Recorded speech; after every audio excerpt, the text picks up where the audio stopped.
Good afternoon, Coronado Rotary. We have broken the code. We are at max capacity here today, 103 registered. It's delightful to see a lot of people I haven't seen in a while, and I take it personally. I really want to thank you.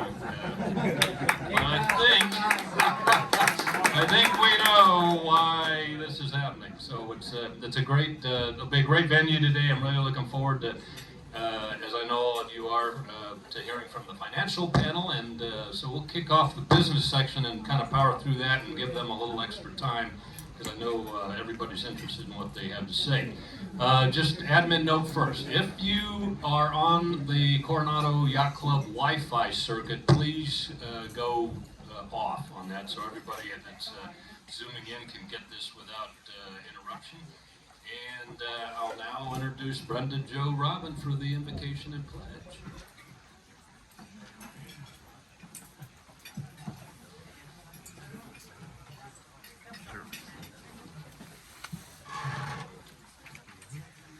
Can you hear me? Hi, and it's Robyn, so then you can all call me, and I know you're a friend. If you use Robyn, I'll ask who it is.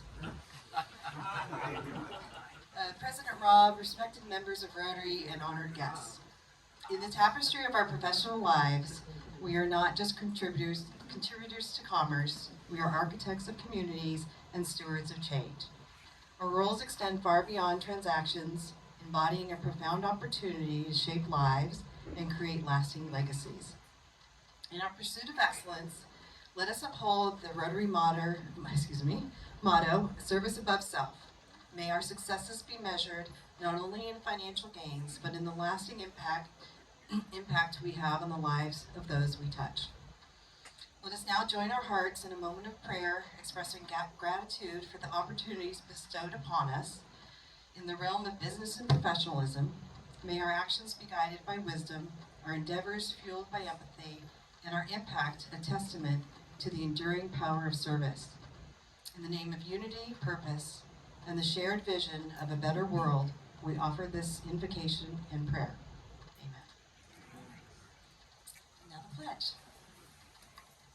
I pledge allegiance to the flag of the United States of America, and to the republic for which it stands, one nation, under God, indivisible, with liberty and justice for all.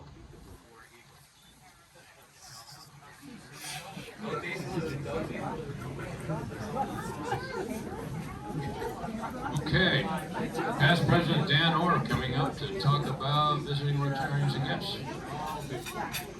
Well, unless you're a visiting Rotarian and stuck by me, we have guests. Rotarians will start on my left, your right.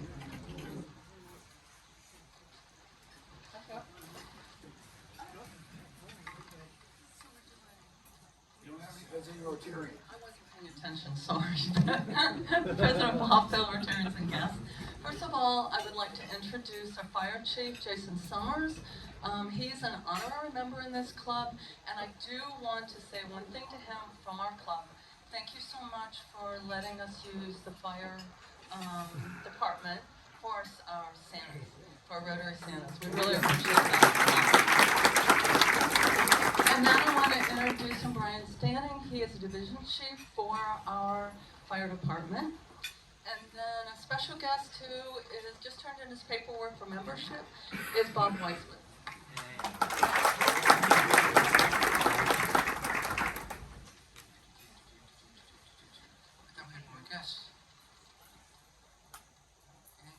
Hi, President Bob and fellow members. I would like to introduce my guest, who is my oldest daughter, Jo Robyn, here visiting from Bondi, Australia.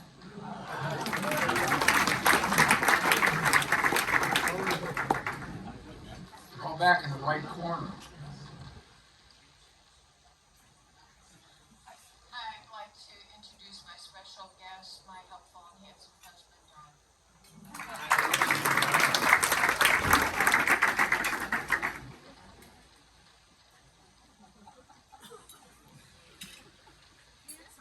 President Robyn, fellow Rotarians, I would like to introduce my special guest, She's from how private bank. She's joined us a few times and is going to become a future Rotarian.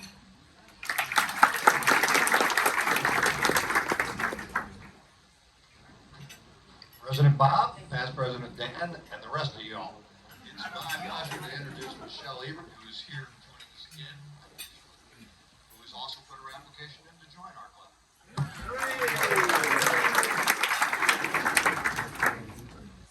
Hello, President Bob and fellow Rotarians. It's again my distinct pleasure of introducing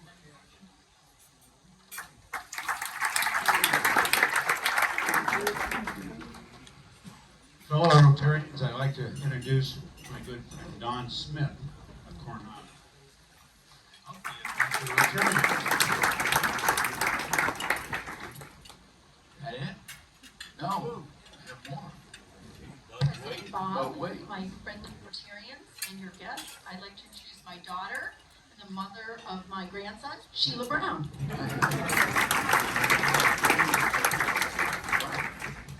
I think that's it, President Bob. Thank you. Well done, past President Dan. Thank you very much. Okay, and we have quite a show of on the red badge scene here today. Terry Curtin, there you are. Georgia Farrell. Hey, Georgia. Suzanne Front. There's Suzanne. JT Greenlee. There he is. Hey, JT. Brenda Jones. Hello, Brenda. Sarah Kulke. There's Sarah. Brandon Mather. Brandon. Amanda Manier, who we'll be hearing again from shortly. Where'd she go? There you are. Okay. Jerry Moss, who will also be hearing from momentarily. Guy with the lowest golf score in town, Brian Smock. There he is. He's working on mine, by the way, too. And Sarah Stillman. Sarah, there you are. Hey. All right, good to have you guys all here. Let's go to some announcements. Okay, a lot of stuff happening for the remainder of the month here. Social tomorrow. There'll be a slide on this. Beach cleanup on Saturday. Flags on the Avenue after that on Monday the 15th. If you are a Red Badger, and a couple of you have floated me a note and you want to check that one off, please feel free to join us on Tuesday, next Tuesday the 16th, 4:30 at Dan Gensler's conference room.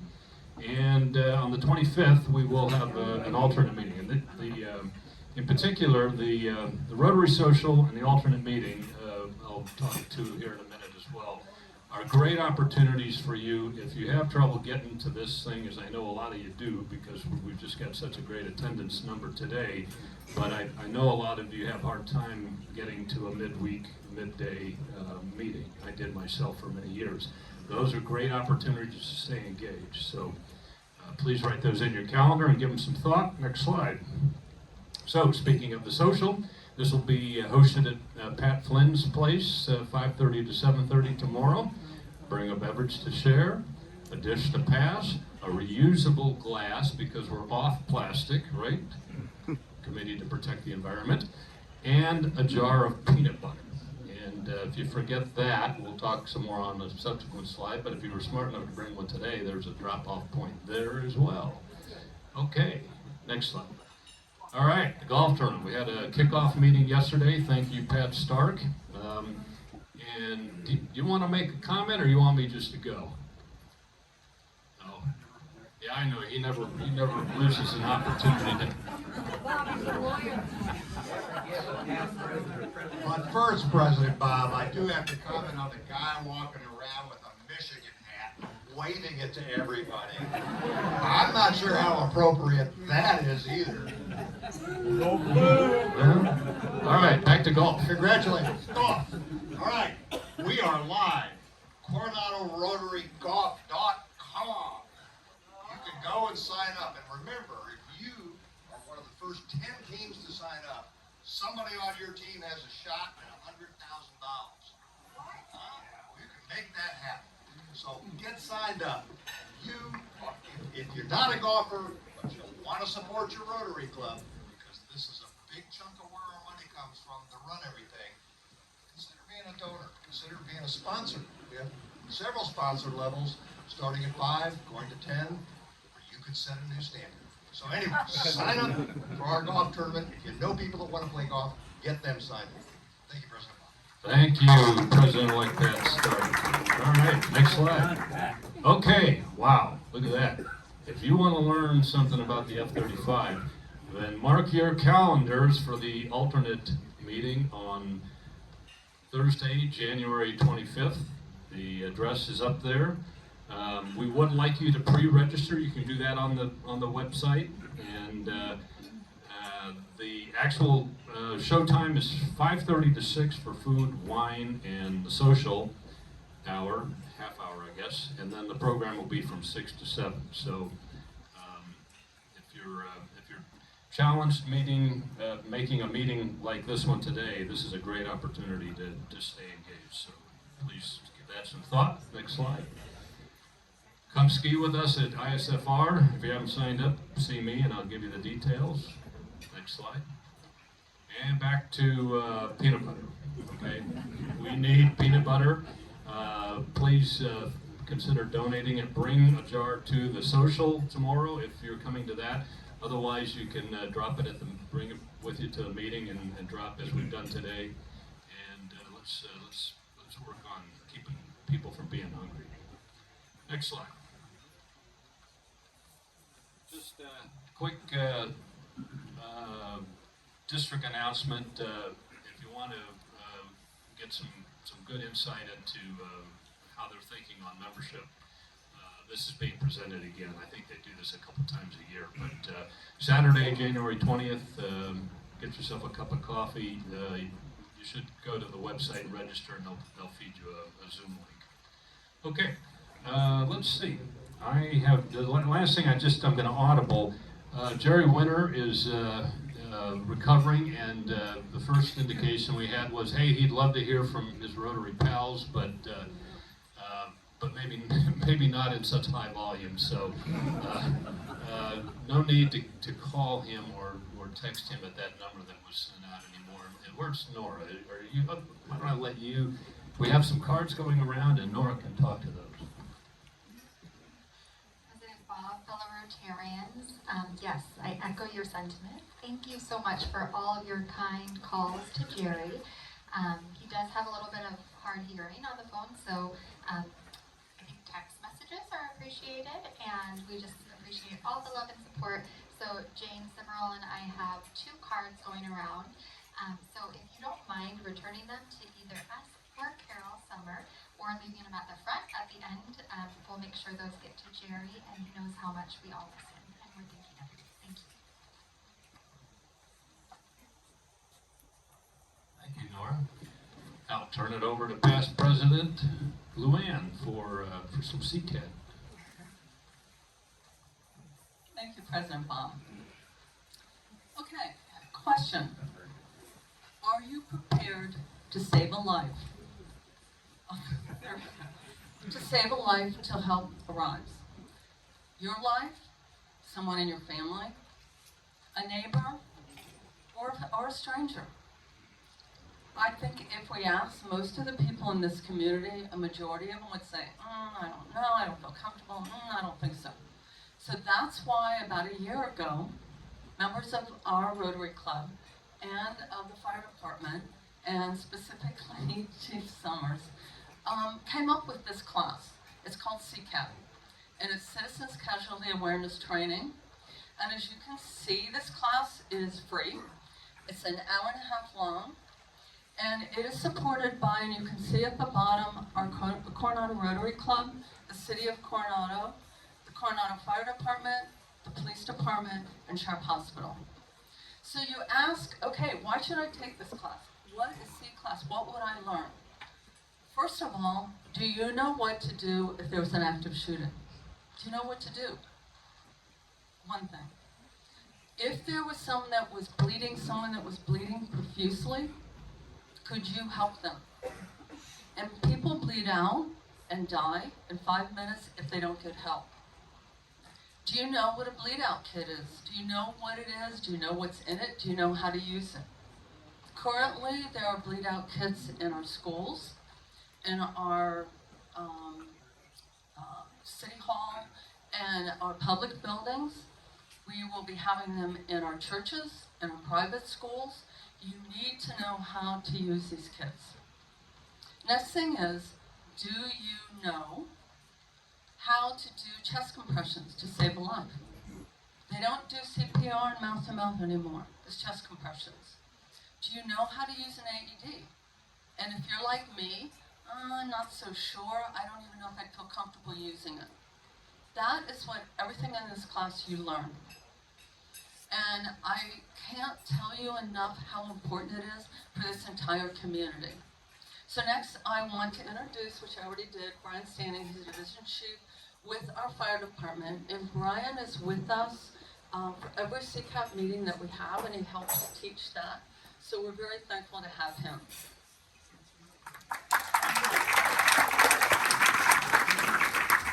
Thank you. As Glenn asked who here could save a life, or if they needed to, who couldn't, I only saw one hand go up, but I've definitely seen a bunch of people in the class that I know for a fact that can save a life now because of the training that they've received. I can't speak highly enough of the program that Luann and Rotary has brought with the assistance of Chief Summers and the Coronado Police Department in Sharp Coronado. I can't speak high enough of the cadre that is the instructors that come out and that provide the material to you. And it's really neat to see firsthand that when the fire department arrives on some of these incidents that we have in town, whether it is a traumatic injury, a bleeding, or a cardiac arrest, when you get to see a citizen that's there, that's providing aid, that's helping a fellow community member, and you see that pay off in the long run and save a life, those are the calls that truly stick with a lot of us in the fire department. They're pretty hard to forget. And as I see so many of these familiar faces coming to learn CPR, coming to learn how to stop the bleed, and then in the days and weeks following that on incidents, seeing some of those same faces being able to really save a life. And so this sounds fairly intimidating if you think about it, right? You're coming to learn to stop bleeding, to learn CPR, but in all reality, they're going to deliver that training in about 20 minutes. 20 minutes of a PowerPoint presentation and some hands-on experience. And what I want to try and help provide a little bit of comfort in the back of your mind as well by talking about the Good Samaritan Act, which is something we talk about at every CCAT class. Who here in this room is familiar with the Good Samaritan Act or knows what that is? Seinfeld fans? I know that's usually my... Okay. The Good Samaritan Act is designed for people like you, community members, everyday citizens, bystanders that witness traumatic incidents or medical events, and it protects you from any kind of liability coming back should you want to lend a helping hand. If you try to stop some bleeding or you initiate CPR on someone and they end up not having a positive outcome, there's no possible recourse that can come back towards you. And so that's one thing that we're really trying to stress with this, is they're going to provide you with the skills to learn how to save a life, and there's really not a whole lot of downside. If you don't do something exactly as they showed you, the chances are the life-saving skills that they've taught you leading up to that will hopefully be able to save a life. So I hope to see many more of you come through this class over the next few weeks and months. And thank you to Luann and the rest of Rotary and the tremendous cadre that you see out here in the red shirts. They're really providing a lot of their own time and effort to get everyone trained up in the community. So thank you very much. I do want to acknowledge, though, some of the people here in the red shirts. So the trainers are mostly Rotarians in our club, and they spend a lot of volunteer hours. So I just wanted to, it's Mary Beth Parr, Ted Sanford, Ronnie Hostler, Tim Quass, Howard Summers, Marty Helmers, and Evelyn Markle. And they're all in the healthcare field on that. So thank you for that. So what we wanted to do next, one of the things that we have in this class is we show a video on what you do in an active shooting. And this is so important. We want to show it today. So I think some of you that are way out there, if you want to move forward, because this is really an important video to see.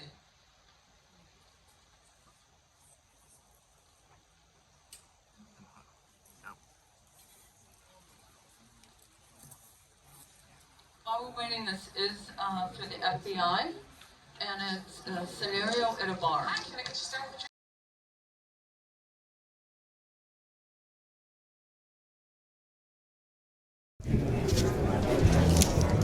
Can I get you started with drinks? Oh, I'm sorry, I gotta take this. We'll need a minute. No, I'm here. Hey, you need to back up. You can't be here anymore. Get out of my face, what, man. You think I'm afraid of you? Man, get off, man. 911, there's a clip.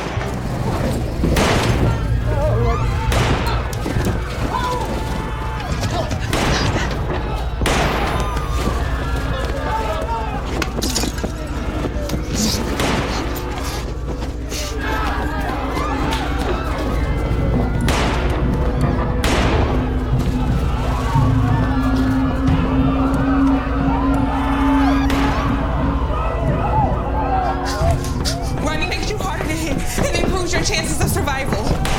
Don't go up here. Police, where is he? By the bar, blue jeans, black shirt.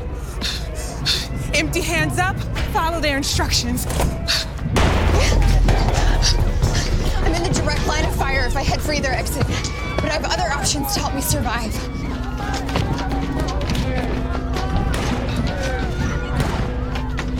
Guys, come on, in here. Come on. Go, go, go. Lock and barricade the door.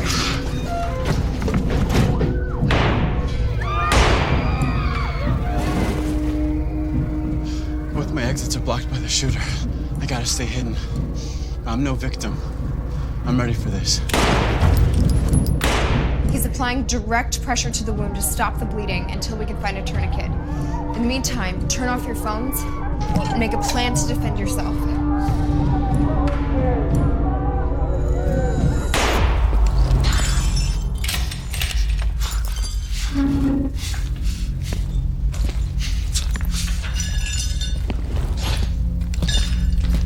have to fight to survive. If you control the weapon, you control the shooter.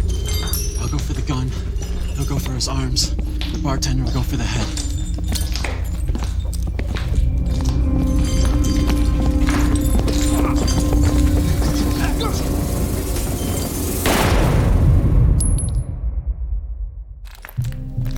Where is he? We got him right here. Please, show me your hands. Over here.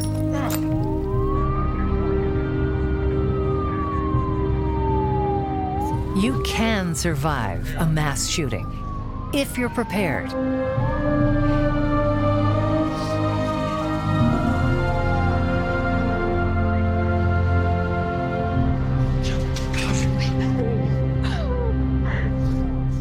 Remember, run, hide, or fight.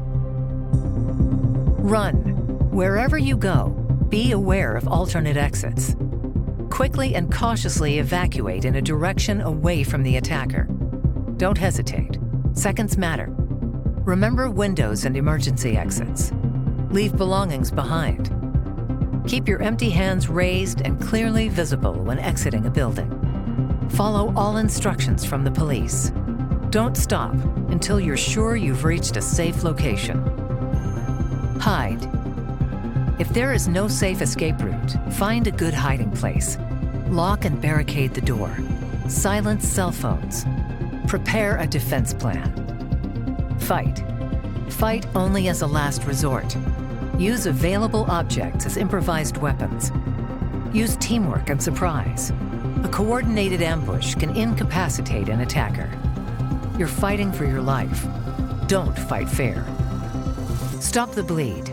A victim can die of uncontrolled blood loss in 5 minutes or less.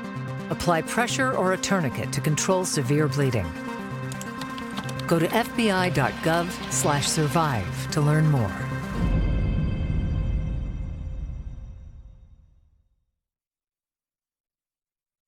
This is for everyone in this community. It's important. And since we're limited on time, a bunch of us will be over there at the end of the meeting by the glass door. We have some examples of the kits, and I've left the next 5 classes open, so you can come and sign up, or also as an interest list. And those of the people that are on Zoom, they're putting in the chat box my information. So if you want to know about classes and sign up, just give me an email and put your name in that. So thank you very much. Past President Braun, and thank you for all you've done in this program. It's made a real difference in this community. Okay, I'll turn over to Jerry Moss for Who Am I?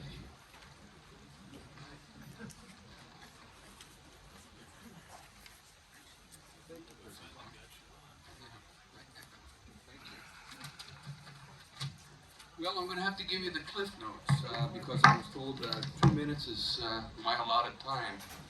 Let me see. I went through, I'm born in Philadelphia, Pennsylvania. Went through public school system in Philadelphia. Graduated from high school, joined the Army. Was in the Army for a little while, got out, went to back to college, went to Temple University, graduated with a bachelor's degree. After a while, my then wife and I decided to come to California from Philadelphia for me to attend law school. I did. We came out. I attended law school. During law school, I became the sole parent of 2 very young children while working on a lunch truck, paying my way through college. Soon after graduating from law school and passing the bar, I got a job with a mortgage company here in San Diego, and that lasted for a while until interest rates went up to about 23%. So we didn't do well after that. Let me see. Having 2 children, I was very fortunate. Right after I got this job with a mortgage company, I met my future wife, Margaret Moss. She had Margaret Ashley. She had 2 children, the same ages roughly as mine.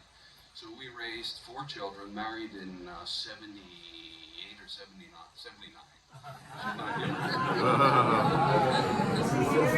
This is not being recorded. Sorry. She won't see it. Anyway, we raised 4 children into adulthood, and they're all doing very well. Concurrently, Margaret and I had a passion for horses, and we've lived on a ranch here for quite some time up in the East County, near Julian. A friend of mine approached me many years ago, who was a mounted police officer in San Diego. Knowing my love of horses and my riding abilities, asked if I would be interested in becoming a mounted police officer. I said I would be. The hitch being I had to go to a police academy, which I did, and graduated, and I've been a mounted police officer for about 35 years. Until very recently, my horse died. It's not easy to train a police horse either. Getting a little bit too long in the tooth myself to train a new one. Let me see.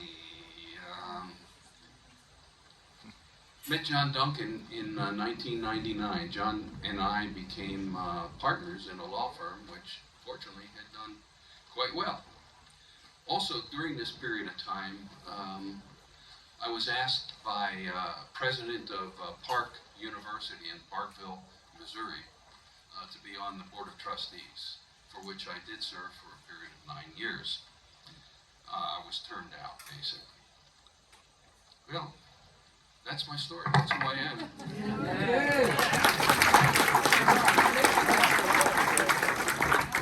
Thank you, Jerry. That was it's always good to learn something about our new members, and thank you for sharing. Amanda. Okay, Amanda has a Rotary Minute, and we're going to time it, and then we're going to get to the main event. Thank you, President Bob. I will be fast because I got a little bit of a warning. My name is Amanda Manera. I'm a VA disability attorney, which we'll hear more about that next week because I'm going to do my Who Am I next week. But today I just want to talk briefly about another cause that's very near and dear to my heart. Veterans are, as well as clean water projects around the world. I've worked with some clean water organizations for many, many years. My first exposure to Rotary was a group of Rotarians who came to a nonprofit organization that I was working with, wanting to do projects with us and partner with us. So I just wanted to highlight a little bit of what Rotary has done in the clean water projects around the world. The Rotary Foundation has invested $148 million in water, sanitation, and hygiene. One of the things that was really important to me is that they focus on sustainability in their projects. So they may go into a community and do a pipeline, they may go in a community and do wells, they may go in a community and do water filtration. It just depends on what that community needs. And it was really important to me in working with some Rotarians many years ago. They didn't just drop off water filtration and turn around and disappear. It was to follow up to make sure the filtration was working, all of that kind of thing. I got exposed in doing a little bit of research to do this Rotary Minute to the Rotary Showcase. And you can certainly, if you're not familiar with that, search on there and you can find all the projects that they're doing around the world, and you can categorize them by water sanitation. So just ones that are currently being worked on or in progress, there's about 200 projects, including lots of projects in India and the Philippines, but then also in doing some additional research, finding some smaller, more local chapters that are doing their own projects in Haiti, in Tanzania, in Belize, in Thailand. And according to the Rotary website, it's donating $24 to the Rotary Foundation. You can provide clean water to a family. Thank you. Thank you, Amanda. Okay, now it gives me great pleasure to turn over to someone who needs no introduction and who I will not formally introduce other than to welcome past President and past District Governor Dan Gensler, who will moderate our panel. Okay, panel, if I could ask you to please come on up. Okay, while the panel's making its way up here, I just want to recap a few things. A year ago, as we stood before you, we came out of a pretty ugly bear market in 22, when things really had declined. When we got into January of 23, the markets really started to move forward in that early period. Then, we had inflation numbers that came out a little hotter than expected, which caused the markets to pull back.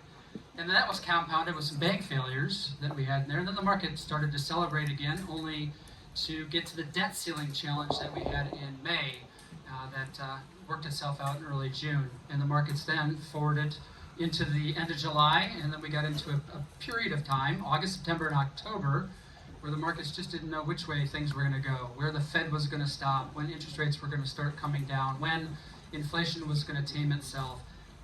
And then we had November and December. Anybody lose money in the last 2 months of the year?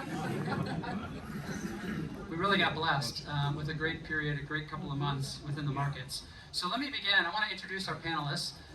To my right, I've got Rainier, Hayley, and Jane. And again, no introductions needed. You saw their bios on the emails, and I think you all know these folks quite well. I want to start with the inflation question. As we all go to the grocery store, or we go on trips, schedule airline flights, or book travel, entertainment, dining, buying a new car, everything has gone up quite considerably. So I want to hear from the panel and pose to the panel, where are we at with this inflation challenge, and where are we going? Rainier, why don't you start? Okay. This is working. Can you hear me okay? All right. So we've seen inflation go all the way up to 9%, and it has been trending very steadily. I think on the past 12 months, it's now at 4%. The Federal Reserve is targeting about 2%, and on a month-to-month basis, we are there at the most recent data point. So that part has been really good, and as long as that's going to moderate, the Federal Reserve is expected to be dropping interest rates as a result. Good. Do you want to add anything, Hayley and Jane?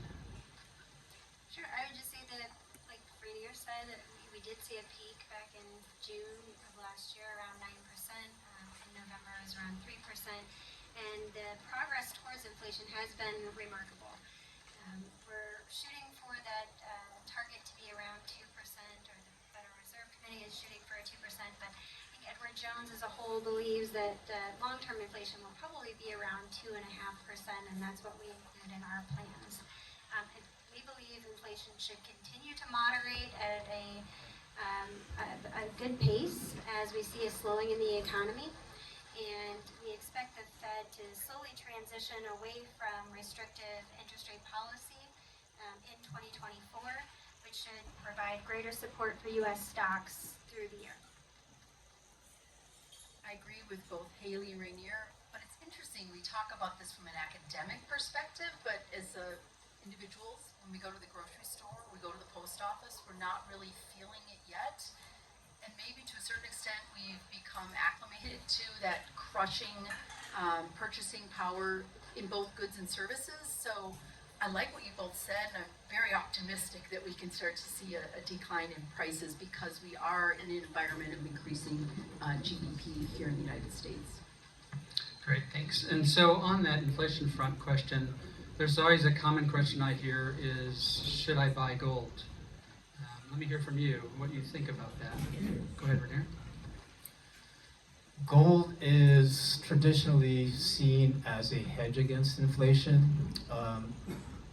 What we've seen with gold is that there is also a correlation between the appreciation of gold and the growth of the money supply. So it's really a money supply question. Where do you see money supply going over the long term?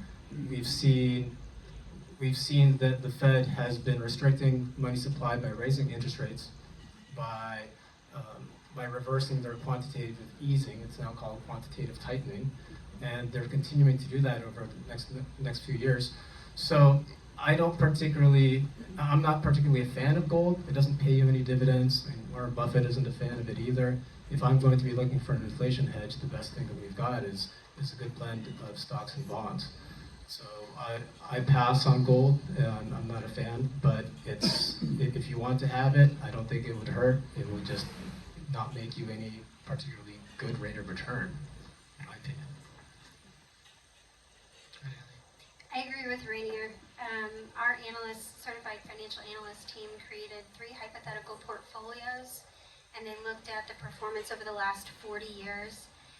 Gold reached its low in 1999 at about $252 an ounce, and most recently it's been trading around $2,000 an ounce. So we are at a big high, and it has rallied. But when you look at a portfolio of stocks and bonds versus a portfolio of maybe 5% within gold, stocks and bonds, or 10% within gold, stocks and bonds, what you'll find is that there is only just a slight change in the amount of volatility. Maybe you have a little less volatility, but the portfolio had slightly lower returns. So we don't think that adding gold to your portfolio is a bad thing for diversification, but it's not going to give you significant returns if that's what you're chasing.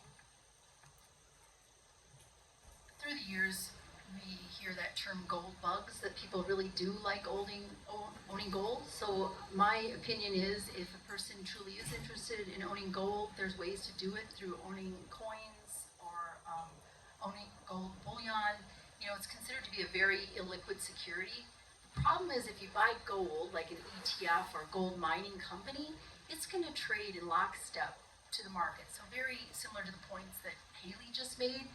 You're really not getting that purchasing protection unless you actually own the hard asset. And to Rainier's point, if you own the hard asset, there's no portfolio attribution in terms of income. It's just something you own and store.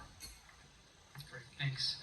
Federal Reserve, I want to shift a little bit to interest rates and what we've seen happen in the last couple of years. 2 years ago, we were at a 0% interest rate manufactured by the Fed to get us through the pandemic. 11 interest rate hikes later, in almost 2 years, we've gone up from 0 to 5.5%. It's unprecedented to see such a rapid increase in such a short period of time. Where do we see things going from here? And Jane, I'll have you start this time. Well, where I see things going is actually what the Fed has, telegraphed to all of us, in that they've reached their target. That target being between 5.25 and 5.5.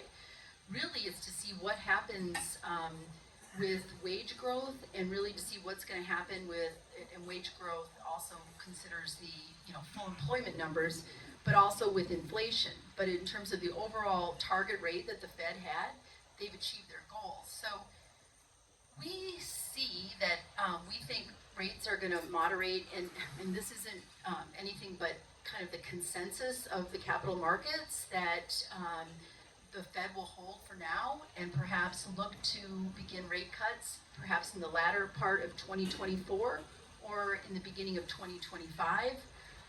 But the good news is that the Fed policy risks are somewhat removed from the market speculation. So that's given some relief to capital markets overall. I would echo exactly what Jane has said. You know, I think we're going to see rates come down in 2024. We know the Fed's targeting 2%. There's probably going to be some push and pull back as we're going into an election year. But we see the 10-year Treasury falling below 4%, hopefully. And this is the longest stretch that we've seen an inverted yield curve since the 1980s. We're hopeful that the yield curve will turn positive in 2024. So for interest rate policy, every single time that the Fed makes a decision on interest rates, the Board of Governors gets together and they pencil in their estimates. It's called a dot plot. And so you can kind of see what they're thinking before they actually unfold that policy. For the most recent dot plot, they were projecting that interest rates would go down about 0.75% over the course of 2024. So they would start roughly dropping interest rates by 0.25% increments beginning about the middle of this year, and then 0.25% every single quarter after that. So that's the expectation that the Fed has set in their dot plot. If you take a look at the futures market, investors, on the other hand, are thinking that the Fed may even be more aggressive. The futures market is currently pricing in the interest rates to drop by about 140 basis points. So you have a little bit of a divergence between what the market's expecting and what the Federal Reserve is saying. But usually when we have a divergence, what we end up getting is what the Fed was saying they're actually going to do. So keep that in mind. All right. I want to spend a few minutes on talking about the S&P 500. Most of you have heard that. And in very simplistic terms, the S&P 500 is just the 500 largest companies in the U.S. When you combine the value of all 500 of those companies, it's about 80% of our U.S. stock market. So it's a pretty significant part of the markets. Now I want to just share the market. The S&P 500 this past year saw about a 24% increase. Pretty good, especially compared to the previous. Now, one of the important things I want to share is this Magnificent Seven that you may have heard of, which consists of the Apples, Microsofts, Googles, Tesla, NVIDIA, Amazon, and Facebook, Meta. Well, those 7 stocks, if you were lucky enough to hold all 7, you had a 111% increase in 2023. So those stocks now have a price to earnings ratio. So the price of the stock relative to the earnings is 50 for these 7 stocks. In the overall 500, we have a 24 times earnings. 24 is the number on the whole. So you're paying twice the price for these 7 stocks. And when we look at the overall return on the other 493 stocks for this past year, we saw those 493 return a 6% return. And but yet the PE for those 493 is about 20, so substantially less. So in the broad markets, there's not a lot of risk. It's really baked into these 7 large companies. And so what I want to talk a little bit about is kind of what's the divergence going to look like? Is this Magnificent Seven going to continue powering forward? Is it time for a retreat, or are we going to see some pullback on these things? Rainier, I want to start with you and where you see this going. Oh boy. So this reminds me a lot of when I was managing investments during the dot-com bubble. If any of you guys have been around, you saw back then these dot-com companies had really sky-high valuations. And the strategists and analysts were able to justify these high valuations by saying, well, these companies have higher growth expectations. If you take a look at the dividend discount model, you know, those CFA nerds that'll use the calculations, the valuations for stocks are highly sensitive to your long-term growth expectations. 1% to 2% can make your valuations go up 50% or 100%. So it's really dependent on what are the long-term growth expectations for these Magnificent Seven. They are heavily weighted towards technology. It makes up about 28% of the S&P 500, which is higher than what it was back in the dot-com bubble. Back then, the top 7 stocks made only 22%. So I have a little bit of a problem with the consensus saying, hey, yeah, these companies have great long-term growth expectations, but one of the great things about capitalism is that when you see something that makes a lot of money, you have people copying it, and when more companies copy that, all that growth tends to kind of dissipate as it spreads towards the competitors. So I'm a little bit skeptical that these long-term growth expectations can hold. I mean, they do have twice the profit margins.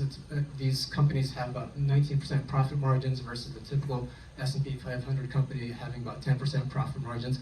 So yes, the valuations are justified, but can they continue on with their growth over the longer term? I'm a little bit skeptical. So I think it's a good idea to have a diversified portfolio where you have growth and value, and then just kind of take it from there. It's really hard to know how long this growth momentum can last. It can last for a couple of years, and it's generally a good idea not to try to pick tops.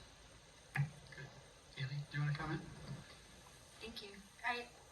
Rainier, you always do such a great job with the technical analysis. I appreciate it. I agree. You know, there's a lot of great gains to be had in the individual stocks, but we also see mutual funds, exchange traded funds heavily weighted in these magnificent seven. That is a concern. It is something we think very thoughtful about when we create a diversified portfolio, is your exposure to, you know, not just having all Apple or Google within your portfolio. So it is important to think thoughtfully about that. Technology isn't going anywhere. I don't think anybody would argue that, but can it continue the same momentum? I'm not sure. The most impressive of the Mag 7 to me was NVIDIA, watching it go through all new highs time after time again, watching it be the epicenter of generative artificial intelligence and chips. The AI usage continues to grow, and models become more and more complex. We're learning a lot very quickly about artificial intelligence. Not that it hasn't been around for a very long time, but there's so many things to consider when it comes to this very hot topic. And in our view, investors should use the market volatility that we may see in 2024 with an election year, with interest rate changes, with global tensions, to diversify, add quality investments, check your portfolio that you haven't become overweight in any one of these individual stocks, as they have grown significantly over the last few years. And be thoughtful of things that are emerging and regulations that are changing. Yeah, to Rainier's point, there really is that kind of herd mentality, and breadth within the markets did improve in the latter half of 2023.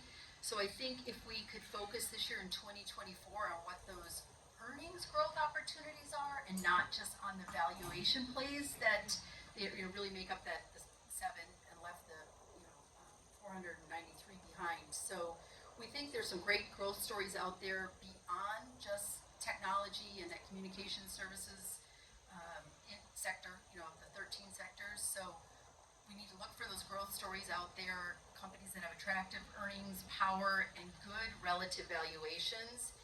We think those are some of the best opportunities in the market today. Good.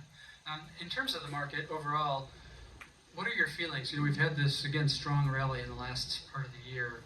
Is the market expensive? Is it pretty fairly priced? Is it cheap? What's your opinion on the market? And Jane, why don't we pick up on you? Yeah, I do think that it is fairly overpriced. I mean, particularly when we look at where that portfolio attribution came from Magnificent Seven. But if we look for opportunities beyond what's just in the headlines, I think there are fairly priced securities out there, and I think that's the role of an investment advisor or investment advisory team that you work with, that they're seeking those opportunities that exist in some of the other the 13 sectors that are not in the headlines every single day. And I, by nature, I'm more of a growth investor than value. Charlie Munger taught Warren Buffett that it's just not trying to buy low-priced companies, but let's look for those great opportunities out there. So sometimes you might be paying more than what you think might be justified, but it's really about looking for the opportunities is the approach approach that I take. I think Jane makes a great point. We feel that equities are fairly valued right now. There's still some opportunities out there. That Magnificent Seven has enjoyed full valuations, and perhaps they're somewhat justified with their earnings and overall growth, as Rainier had said, but we feel that there's a lot of opportunities still outside of the large cap technology sector, and that there may be a better chance for valuation in the ongoing year. As for valuations, the market closed at a forward price to earnings multiple of 19.5 at the end of the year. The median is about 16. And if you take a look at the regression analysis for how the market typically performs over the next 5 years, when you have the market at 19.5, typically the market will earn somewhere around an average of about 5%. So we're above the typical median valuation, and when you have higher valuations, typically you have lower forward returns. So that's kind of the baseline expectation, somewhere around mid-single digits. So yeah, we're a little bit expensive. Right now, the market is really forward-looking, and they're looking for the profits recovery at the latter half of the year, because we had profits go down quite a bit, and now that's going to be behind us. The forward-looking numbers are expected to grow, and the market's really front-running a lower interest rate from the Federal Reserve. Lower interest rates tend to increase the valuations of stocks. So yeah, things are a little bit above their typical valuations, but it's kind of justified in light of what the market is expecting. Thanks. All right, next question, Hayley, I'll start with you. Sectors. Any sectors that are of concern or opportunities? Okay, I want to go back to that comment on artificial intelligence, because I get a lot of questions about that, and I think it both concerns me and excites me. No doubt artificial intelligence is one of the hottest developments in technology, and we hear a lot about it within the headlines. While AI has been around for some time, with the launch of ChatGPT in late 2022, we've really seen it exploding. But where we really are excited about and optimistic about artificial intelligence is probably not in something that you would think of, but in healthcare. We recently read an article in the Investor Business Daily titled "A New World for Biopharma," and it discussed some of the pharmaceutical companies and biotech companies and the advances that they hope to make with artificial intelligence. I think my concerns are around, keeping things ethical, around the security of information. That goes across the board, not only in the medical space, but there are so many things that we can do with artificial intelligence, and we're seeing academic researchers, biotech companies working collaboratively to put connections together about genetics, about biology, about diseases, and new drugs. It's something that we wouldn't have thought about maybe 10 to 15 years ago, but I love geeking out on this stuff, and I could probably go down a rabbit hole, but I think there's a lot to look forward to, a lot to be concerned about when it comes to artificial intelligence. Good. We're getting close on time, but if either of you two have any other comments on sectors, no? Right here. Very quickly, the healthcare sector has been kind of in the mud for the past year, and the typical asset manager's positioning in healthcare is very, very light. So what we typically see is we get these cycles where the companies that have been sold off, they end up coming back on a mean reversion basis. So I'm kind of a fan of adding a little bit of extra weight to healthcare. Also a big fan of technology, and but generally overall, I like a nice diversified S&P 500 portfolio. So you don't have to play the sector rotation game, because we don't know what's going to go up and what's going to go down. Just hold the whole thing. Well, to that point, in terms of what Hayley was saying about the AI and technology, you could pick that up in what we call health tech, fintech, right? So it's still participating in some of the other sectors, but it's that looking where technology is driving performance, and then probably underweighting, utilities and real estate, for example.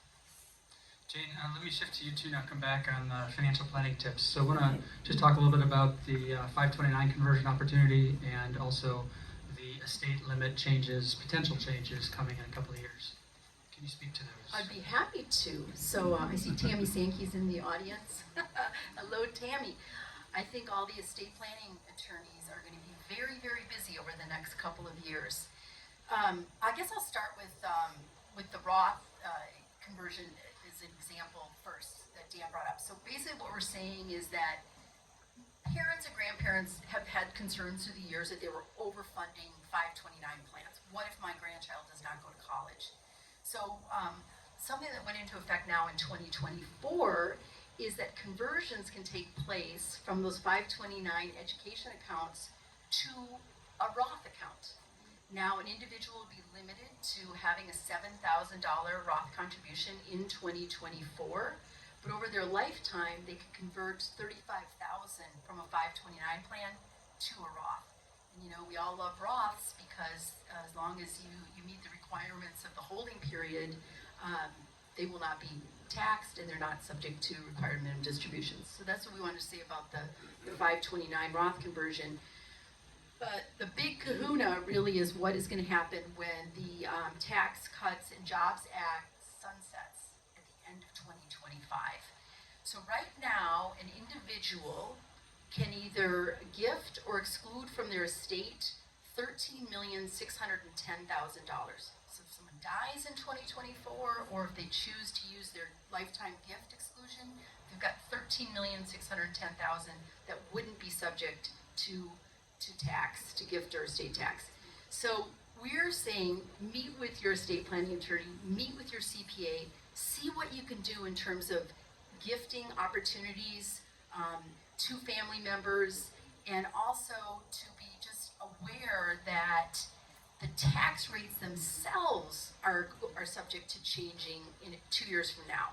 So that, I talked about the Roth from the 529, but that's a very kind of niche tax or financial planning strategy. But pretty much to everyone in this room, if you have an IRA rollover, you could consider a Roth conversion over the next 2 years at what we anticipate to be some of the lowest tax rates we're going to see in our lifetime. Because you know there tends to be so much impasse in Congress, so without further legislative action, we're going to sunset back to what the tax rates were prior to the TCJA changes that came into effect in 2018. All right, so it's really thank good you. here. Thank you. All right, and one last thing before we run out of time here is there's something that'll be on everybody's mind. There's a little event happening in November called the election, and so we always get questions this time, this type of period. What happens to the markets during election years and the year after? Any consistency there? So Rainier, let's start with you on any commentary there. Going back for the past 91 years, on years for elections, the Dow Jones will typically go up about 8% per year. And what we see leading up to the election is like around October or so, that uncertainty makes everybody a little bit nervous. And you typically get a little bit of a sell-off leading up to the election, and then after the election, no matter who's elected, whether it's Republican or Democrat, the market just wants to know what the reality is going to be. And once that happens, the market tends to rally through the end of the year. So just going with historical precedent, it will go up typically about 8% per year is my expectation. Great. And we've reached our time limit. President Bob, I want to just recognize our panel, Rainier, Hayley, and Jane. Thank you so much for your contribution.